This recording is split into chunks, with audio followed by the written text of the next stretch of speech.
Quiero preparar es esta presentación acerca de los aspectos de la salud. Le he puesto la presentación, ¿la puedes compartir por favor, Roberto, para que la vean? Me Ya está dijeron en era pantalla. salud pública para una población adulta mayor que se educa y le he agregado en un país que envejece, porque no es solo una población adulta mayor que se educa, sino es un país que envejece. La siguiente, por favor.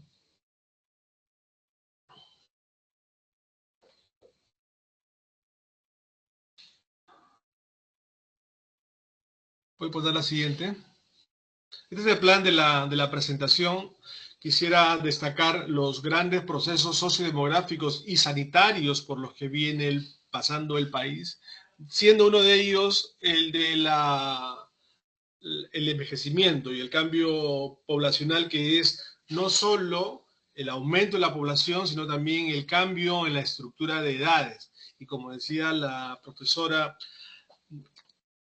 Patricia Correa, creo que es muy importante ver la cuestión territorial, fundamental. Por eso es que aquí he destacado aquello de un país que se urbaniza, porque el Perú es un país cada vez más urbano. Al año 2025, aproximadamente 1 de cada 6 peruanos vive en el área rural, que es muy distinto a como era hace algunas décadas. Todos nosotros en el país, en este panel, en este evento, somos seguramente migrantes, hijos de migrantes, nietos de migrantes o sobrinos, hemos tenido tíos, primos, todos que hemos eh, venido, nuestros padres, nuestros abuelos del campo hacia la ciudad y hemos transformado el país. Por favor, la siguiente.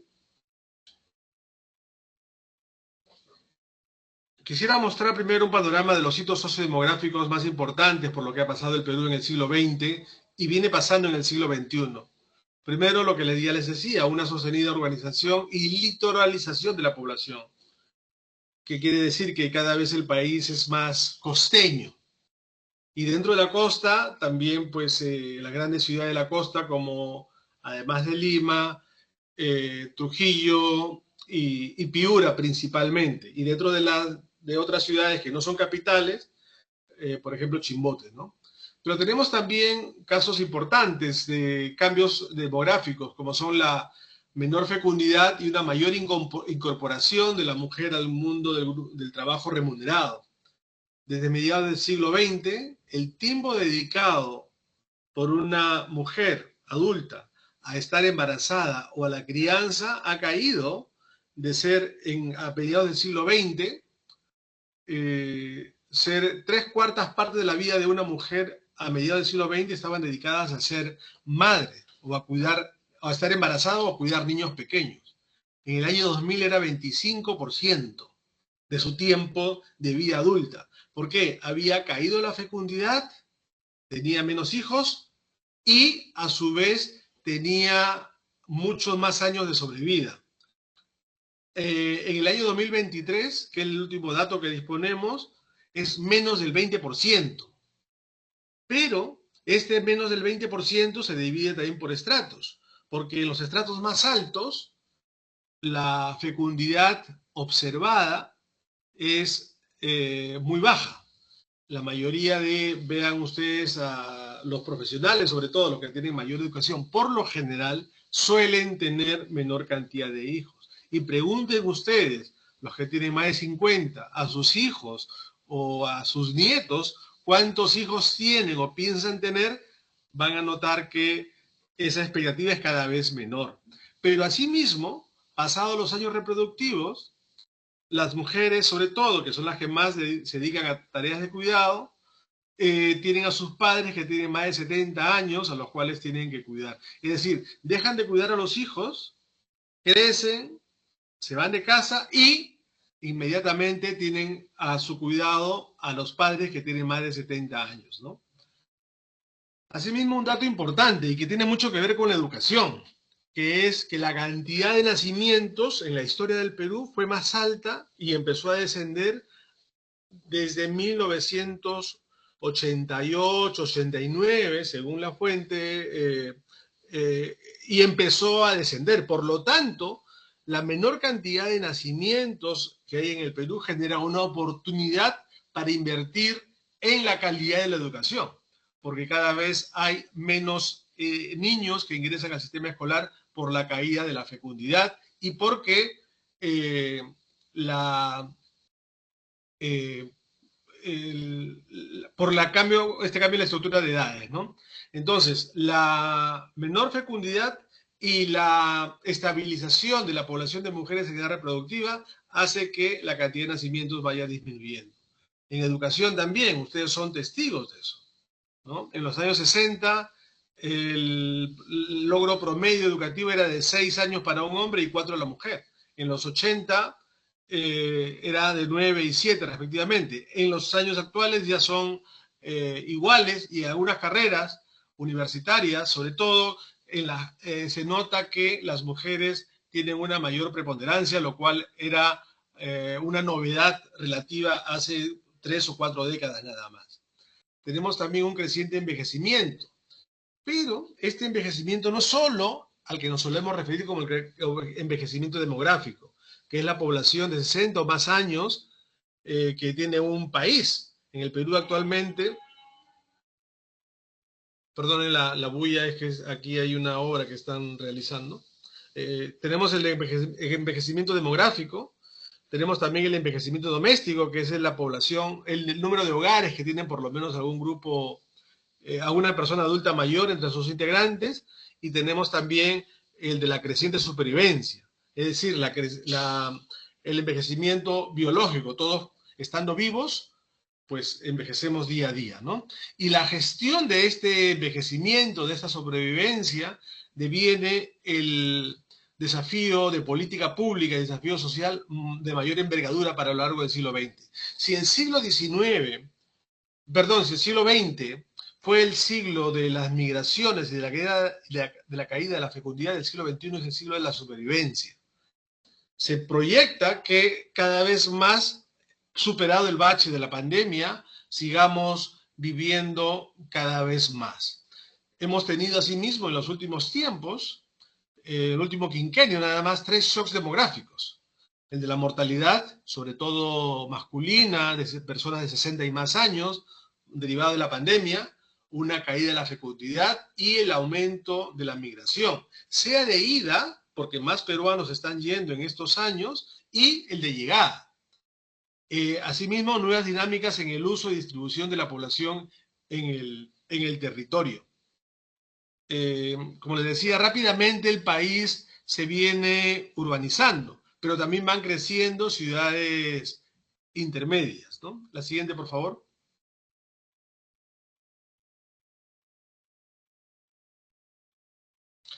¿Qué ha pasado en el último periodo intercensal entre el 2007 y el 2017?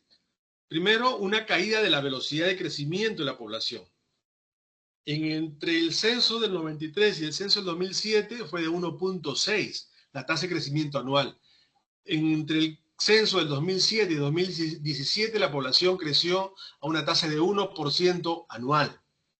Y por primera vez, después de lo que pasó en el Perú en los años 80, vemos que entre el censo del 2007 y 2017, la mitad de departamentos de la sierra pierden población. Pero las ciudades capitales de esos departamentos aumentan, lo que significa que la población que más decrece es sobre todo la rural. El Perú es un país cada vez menos rural, pero dentro de lo rural, a su vez, hay diferentes composición y estructura de edades.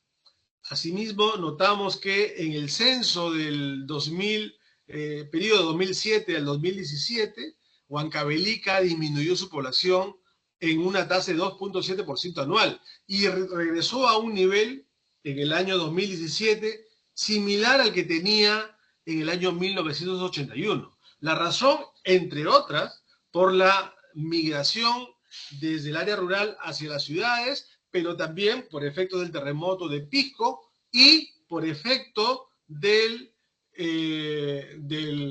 las grandes inversiones de agroexportación, que hizo que mucha gente joven migrara hacia la ciudad de de Ica y áreas aledañas para los grandes proyectos agroexportadores. Asimismo, se encontró que en el censo 2017 había aproximadamente más de 3.000 centenarios.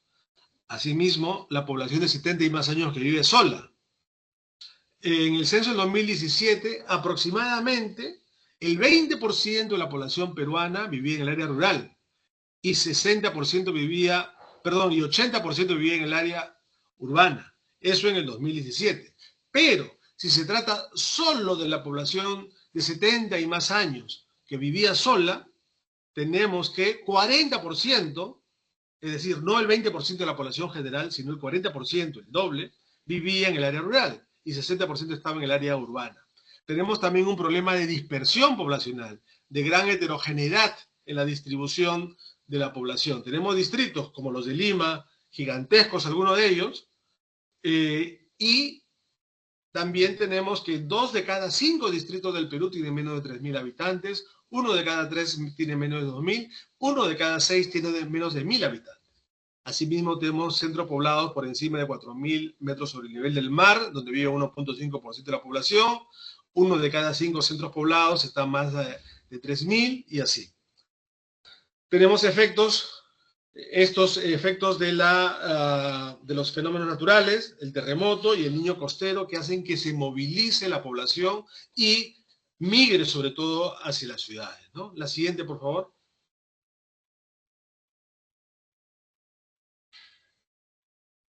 Un país que envejece. No hay uno, sino son varios envejecimientos. El que ya le decía, el biológico, todos envejecemos día a día. El demográfico, que es la proporción de población que tiene 60 o más años. El envejecimiento doméstico, que tiene diferentes implicancias para los intereses de la perspectiva individual, clínica, educativa, comunitaria y de la salud pública. Es decir, uno de los desafíos más importantes de la política en el Perú es cómo administrar esta creciente supervivencia, que es un éxito en realidad. ¿Por qué? Porque responde, en primer lugar, a que hemos sobrevivido mucho más.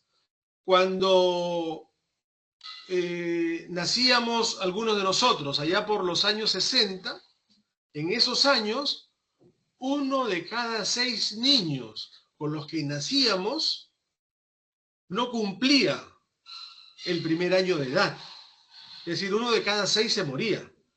Ahora es 1 de cada 80 que no llega a cumplir el primer año de edad. Y aún podría ser mejor, pero hay deficiencias en el sistema de salud, hay problemas de corrupción, y en parte eso se debe a la mayor urbanización, a la mayor educación de las personas, al mayor desarrollo tecnológico, ¿no? Entonces estamos en una situación relativamente muy diferente a la que tuvieron los niños que nacen ahora respecto de quienes nacimos hace 50 o 60 años. Por cierto, hay otros riesgos que no vamos a ignorar, pero si hoy vivimos más, es un logro de la salud pública a nivel global. Efecto en parte de las vacunas, pero no solo de las vacunas, también efecto de la mayor disposición de servicios de saneamientos, que insisto, no nos engañemos. La pregunta no es cuánto hemos mejorado respecto de décadas pasadas, sino la pregunta que tenemos que hacernos es cuánto nos falta mejorar, porque tenemos muchas brechas, tenemos incluso los recursos, las capacidades técnicas, pero la gestión pública, la corrupción son las principales barreras para llevar a más peruanos y peruanas las posibilidades de ejercer sus derechos, ¿no? Entonces, tenemos un acelerado y heterogéneo envejecimiento demográfico derivado de una creciente fecundidad, ¿no? Pero, por supuesto, este es el grande promedio. Persisten, como hemos visto en tantos ámbitos del país, enormes desigualdades. La siguiente, por favor.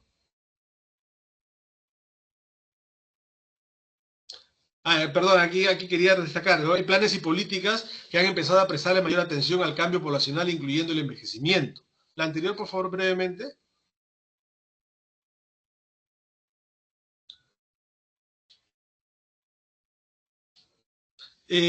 ¿Qué tenemos? Que existe un programa como Pensión 65, tenemos planes para la población adulta mayor, pero persisten discriminaciones, ¿no? Aproximadamente 1 de cada 3 peruanos y peruanas adultos mayores se sienten discriminados por su edad, aparte de otros prejuicios. O sea, esto es solo por la edad. No estamos incluyendo aquí discriminación étnica o por ser migrante o refugiado, etcétera. Entonces las discriminaciones también se van acumulando. La siguiente, por favor.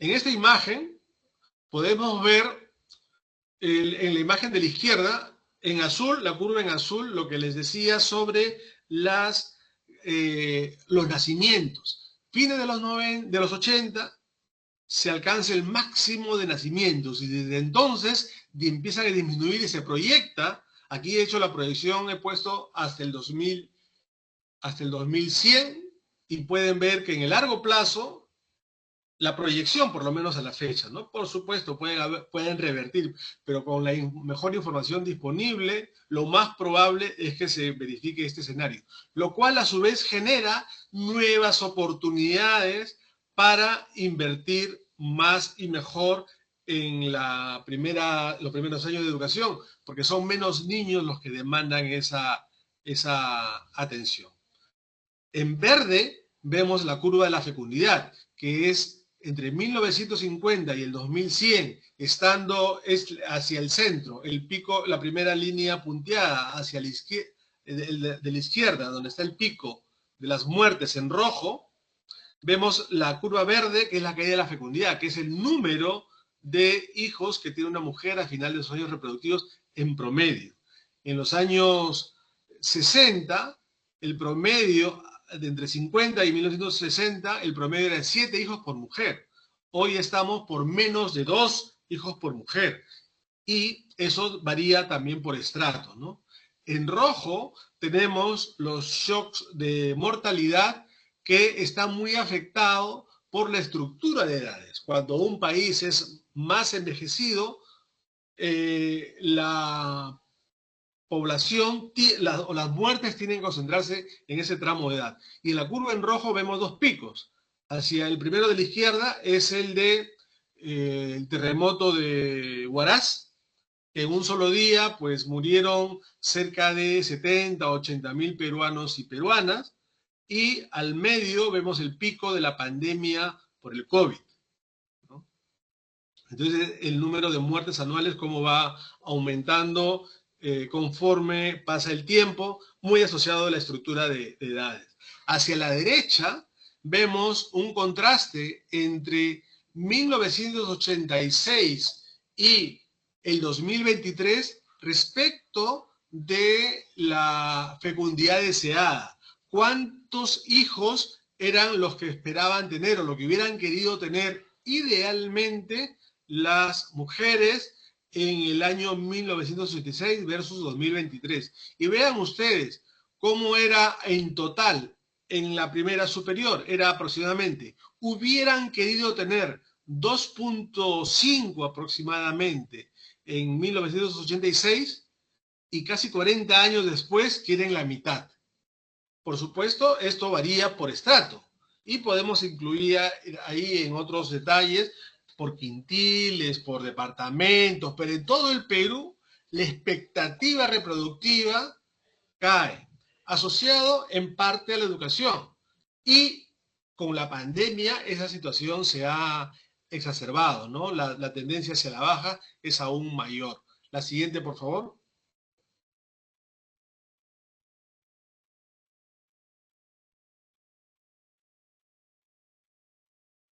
Aquí mostramos las pirámides de edades del total de población. Tres imágenes. La de la izquierda es el Perú en total. Toda la población del Perú en 3 momentos. En 1985, el perfil en verde. El 2025, el perfil en azul. Y en rojo, el perfil en rojo, el de la población del año 2050. Es la proyección actual elaborada por las Naciones Unidas. del año 2024. Esa proyección es una actualización que hizo Naciones Unidas el año 2000, muy similar a la del Perú, pero la del Perú, la oficial vigente, a la del Perú, no tiene incorporado el efecto de la pandemia. El censo que viene este año, a mediados del segundo semestre, va a permitir actualizar las proyecciones de población oficiales y probablemente tenga un gran parecido con estas, ¿no? En el centro tenemos la población urbana, el Perú urbano. Utilizando la misma escala, vean ustedes, muy parecida a la del Perú. Es decir, que el Perú es cada vez más urbano y se proyecta al punto tal que podemos ver hacia la derecha el Perú rural. En rojo, 2050, cómo se proyecta que sea lo rural. Por supuesto que aquí está en cuestión también la definición de rural. Eso puede ir cambiando, pero con fines de comparabilidad se mantiene la misma definición para hacer un recorrido a lo largo de casi un siglo, ¿no? Entonces vemos cómo el Perú está siendo cada vez más urbano, pero siendo más urbano, a su vez, está siendo menos joven y rápidamente viene envejeciendo, porque vean ustedes, el 2025, comparen con el 1985. Vean ustedes los grupos de edad del Perú urbano o del Perú nada más, vean ustedes cómo el grupo de población adulta, porque en el eje de la izquierda están los grupos quinquenales de edad desde 0 a 4 hasta los 100 años, ¿no? La siguiente. ¿Esto qué muestra? Esto que muestra la siguiente, por favor. Aquí muestra la estructura de edades y entre el año 1950 y el año 2050. Aquí hay un error, me olvidé el título, es incorrecto. La anterior, por favor. Aquí hay un error en el título, en el apuro por no terminar de actualizarla. Pero aquí es la estructura de edades hacia la izquierda, los grandes grupos de edad, de 0 a 14. Vean ustedes, 0 a 14 la curva en morado, cómo va disminuyendo entre 1950 y el 2050, pero cómo viene cayendo desde fines de los 70, en realidad.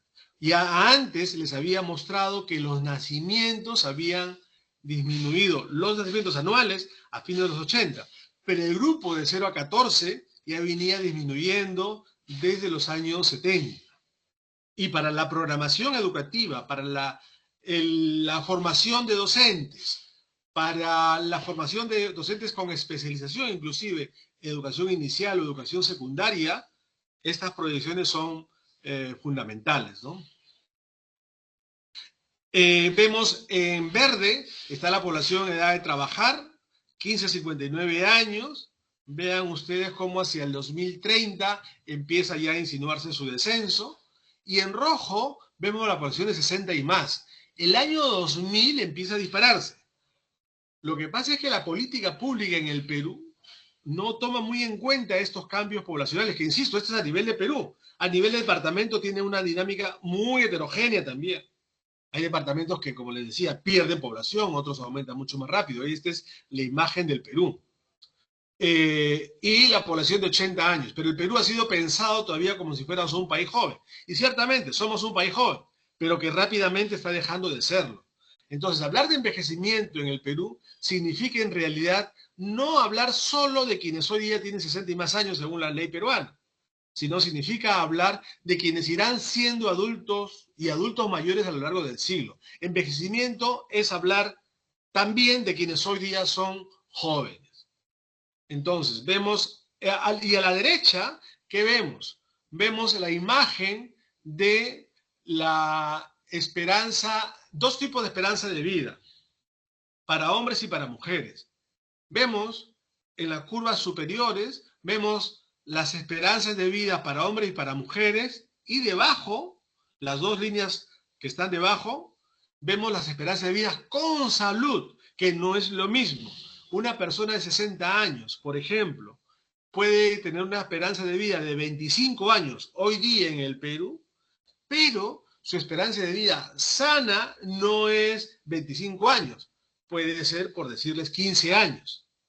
Por lo tanto, es fundamental para que llegue esta persona, no con 15 años de esperanza de vida saludable, sino llegue con 20, o 22, o 23, por decir, para eso hay que intervenir antes. El envejecimiento, por lo tanto, no es sobre quienes hoy día lo son, sino asegurar que quienes vayan a hacerlo dentro de las siguientes décadas lo hagan en las mejores condiciones. La siguiente, por favor.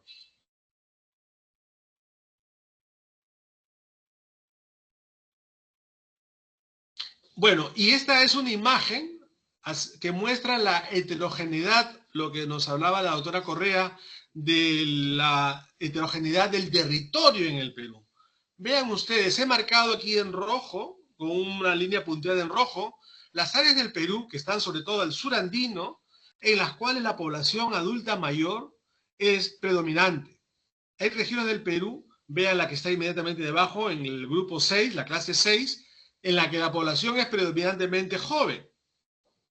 Esto no quiere decir que no haya adultos mayores, sino son proporciones de población. Entonces, en toda su diversidad, y lo que les he venido mostrando es el promedio nacional, pero un país tan heterogéneo como el Perú no puede guiarse solo por el promedio. El Perú es un país muy rico de información, tiene encuestas de mucha calidad como la encuesta nacional de hogares, o encuesta demográfica de salud familiar. Hace pocas semanas se ha presentado la encuesta nacional de uso del tiempo, en la cual nos puede mostrar la heterogeneidad de cómo vivimos los peruanos y peruanas. Pero además este año se va a realizar el censo en el segundo semestre. Tenemos una oportunidad de actualizar esta imagen, que es del año 2017. La siguiente, por favor.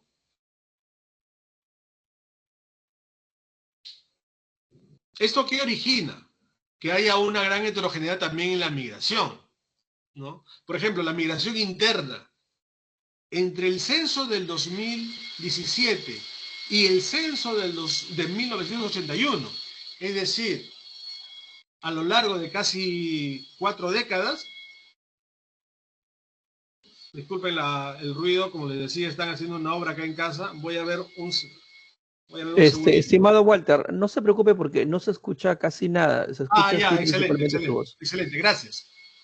Entonces, les decía, pueden ver aquí lo que está en rojo son las áreas del Perú en las que se trata de distritos que son los que permanentemente en el periodo 1981 y 2017 pierden población.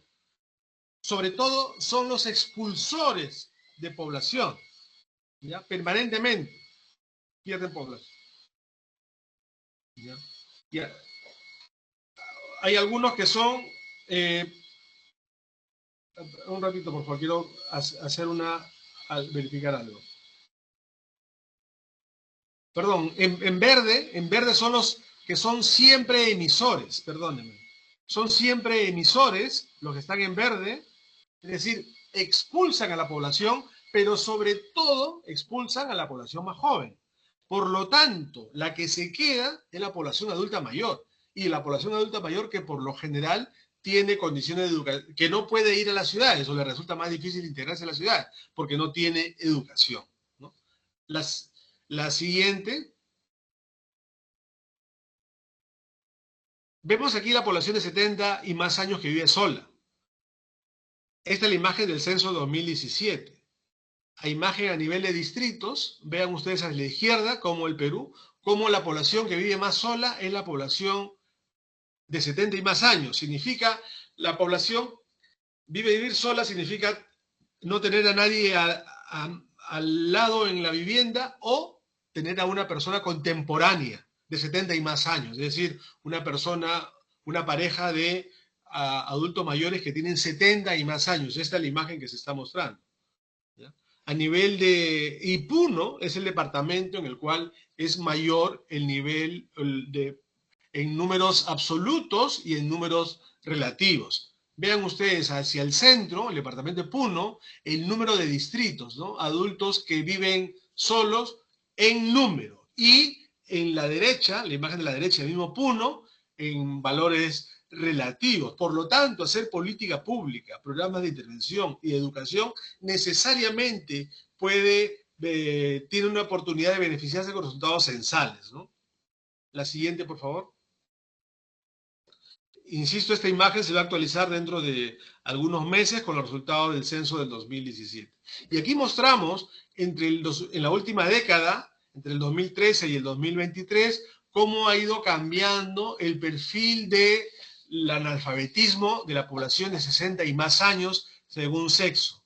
Veamos, por ejemplo, el grupo de 15-19, en el cual es relativamente menor el analfabetismo en hombres y en mujeres, versus la población de 60 y más años hacia el inferior, la cual se puede ver como el analfabetismo es mayor, pero sobre todo en las mujeres, que es el doble o el triple por lo menos. Vean ustedes la diferencia entre las dos filas finales y cómo en los últimos años ha ido descendiendo, pero no desciende necesariamente porque haya una política o una intervención efectiva. No necesariamente desciende por eso, sino desciende en parte porque van muriendo, ¿ya? Es decir, porque ya tienen 60 y más años, entonces ya pues el ciclo biológico se va cumpliendo y sin embargo van quedando, ¿no? Y este es el promedio nacional. Pero veamos, en el área rural probablemente en números absolutos no son tantos como lo son en el área urbana, pero en números relativos en el área rural pueden ser mayores. Entonces hay que mirar siempre los valores absolutos y los valores relativos. La siguiente, por favor, y ya voy terminando. La siguiente. Algo importante también, la jefatura de hogar por sexo y por pobreza. ¿La anterior? La jefatura de hogar por sexo y por pobreza. Vean entre el total. En el año antes del cambio de milenio, 1 de cada 5 hogares aproximadamente era jefaturado por una mujer.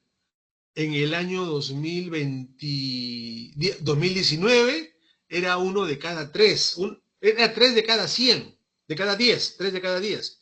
En el año 2023 son casi 4 de cada 10. Es decir, la pandemia también ha motivado que mucha jefatura de hogar quede a cargo de las mujeres, en parte por el efecto de la pandemia. No olvidemos que el principal grupo afectado fue el de hombres de 60 y más años, que si fueron jefes de hogar, pues se quedaron las viudas que aumentaron, porque ya eran en mayor proporción la relación entre hombres y mujeres a edades adultas mayores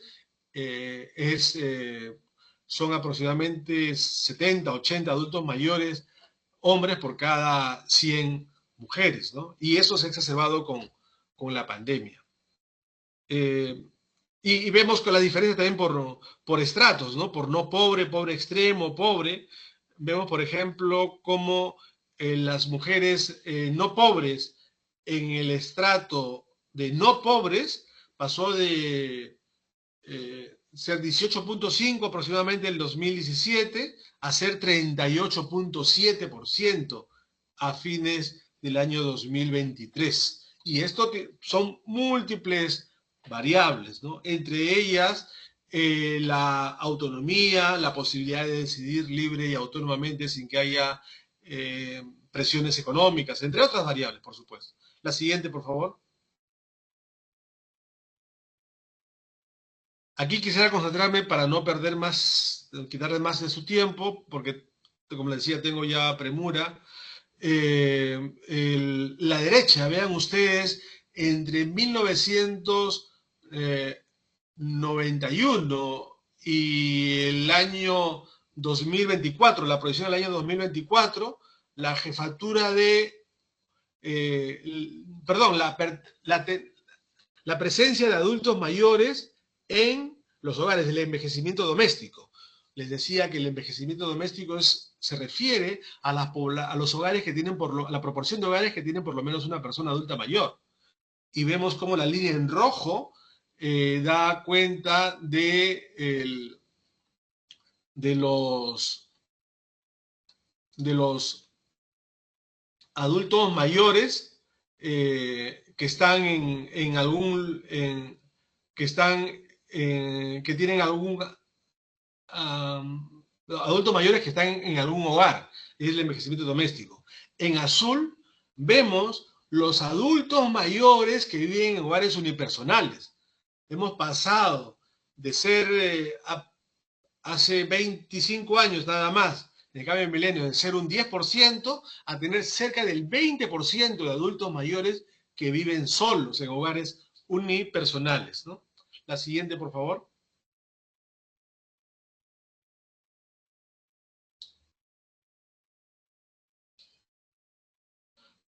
Esta es una curva que muestra, usando la misma escala, la cantidad de parientes que van teniendo las generaciones.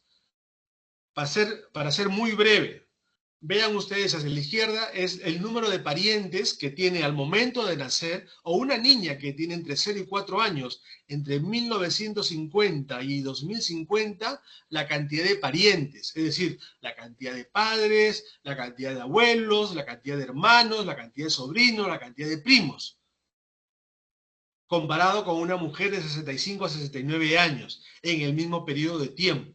Es decir, los niños que están naciendo ahora en el Perú van a tener, a lo sumo, en promedio, un hermano, a lo sumo, y van a tener, por lo tanto, menos primos, menos sobrinos, pero van a vivir más. Por lo tanto, las posibilidades de cuidado, las necesidades de cuidado, tienen que ser organizadas de manera distinta, la cual la educación, lo comunal, tiene un papel fundamental, ¿no? La siguiente, por favor. Estos son ya resultados de salud que no les voy a presentar por razón de tiempo. La siguiente, por favor. Que es el chequeo por cáncer y Papá Nicolau. La siguiente, por favor. La siguiente, ya para terminar. Mensajes claves. El envejecimiento es resultado de una creciente supervivencia que es uno de los mayores logros de la humanidad. Y nosotros como peruanos y peruanas nos hemos beneficiado de haber sobrevivido y haber llegado a edades adultas mayores. Nunca en la humanidad habían habido tantos adultos mayores. Y eso es uno de los mayores impactos que ha tenido la salud pública a nivel global. Insisto, hay grandes desigualdades. No está en discusión eso. Por supuesto que la hay, y que no todos llegamos a las mismas condiciones a la edad de adultos mayores, y que se podría y se debería estar aún mejor. Hay recursos, hay capacidades técnicas, hay respuestas técnicas, lo que falta es la decisión política de ponerlos en práctica. El envejecimiento, sin embargo, involucra ya no solo a quienes son hoy día adultos mayores, sino a quienes lo serán a lo largo del siglo. Y su atención es el mayor de los desafíos de política pública y social a lo largo de este siglo. Desconocemos también el impacto en el corto y largo plazo de la pandemia, incluyendo lo que le decía la doctora Correa, los efectos en la salud mental. La decreciente fecundidad acelera el envejecimiento demográfico y doméstico, vislumbrándose menos parientes para cuidarnos a lo largo del siglo. Entonces, la comunidad, la familia, los cuidados tienen entre sus 6 miembros el deber de estar en la respuesta social de la política post-pandemia. Prever también las desigualdades de género, porque muchos de estos cuidados quedan a cargo de las mujeres. Como les decía, tan pronto terminan su ciclo reproductivo, tienen que cuidar a sus padres o abuelos, o ellos mismos, los mismos abuelos, tienen que cuidar a sus parejas, a sus familias, pero también a sus nietos, haciendo posible que al cuidar a los nietos, el padre pueda ir a trabajar, ¿no? Por lo tanto, hay que poner más en valor el aporte económico no monetario del trabajo no remunerado, incluyendo el que dan y el que reciben las propias adultas mayores. Y desde el sector de educación, uno de los énfasis estaría en la comunidad educativa, más allá de las aulas, incluyendo los espacios virtuales. Por lo tanto, necesitamos un enfoque más intergubernamental entre el gobierno local, el gobierno regional, provincial y el gobierno